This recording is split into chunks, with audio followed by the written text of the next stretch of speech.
I will be drawing feathers on this side and I will be drawing feathers on the inside. So this is the middle of the wreath. Pick any of the intersections between the diagonal lines and my circle. It doesn't matter where you start. Move along the circle line until you hit the next mark. From that moment on, you move upwards. I am trying to hit this exact point every single time. I also aim for the middle of that top circle and I move to the left.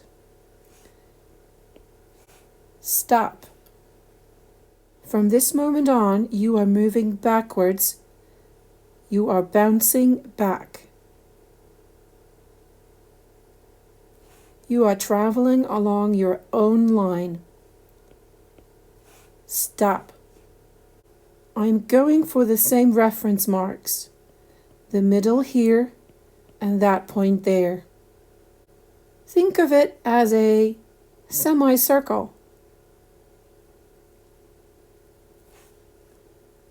Well done. Now we go back down. You see that we are leaving a little bit of the area unquilted.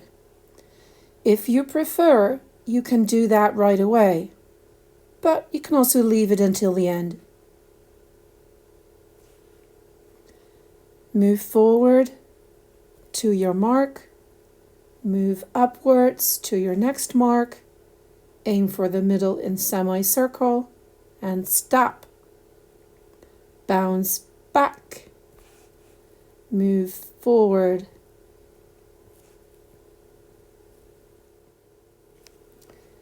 Bounce back, forwards, back down, bounce back, and finish it up.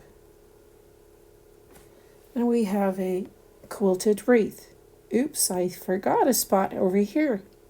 That happens. Don't worry, I'm adding the inner wreath as well, so I will hit that mark. The areas here in the center are kind of small, so these little designated areas are too small to put a feather in. So I'm going to use 2 for each feather.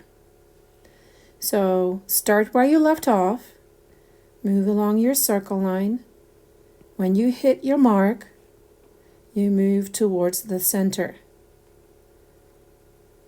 And you aim for your marks. Again, we are bouncing back, so don't continue on. No, we are moving back where we came from. Then add a little arc, move down until you hit your mark. Be careful, it is confusing. You have so many lines here. If you feel it is necessary, you could mark with a little dot where you need to move to. So I'm traveling back forward. I'm going up. Stop. Bounce back. Forward. Hit my mark. Let's move towards the center. Bounce back to the next mark. Back to my dot. Up to the next dot. Keep going, bounce back, and finish my wreath. Oh, I still didn't hit my area here. Okay. What I do now is I move along my circle and I try and stitch every area that I haven't stitched yet. And we're done.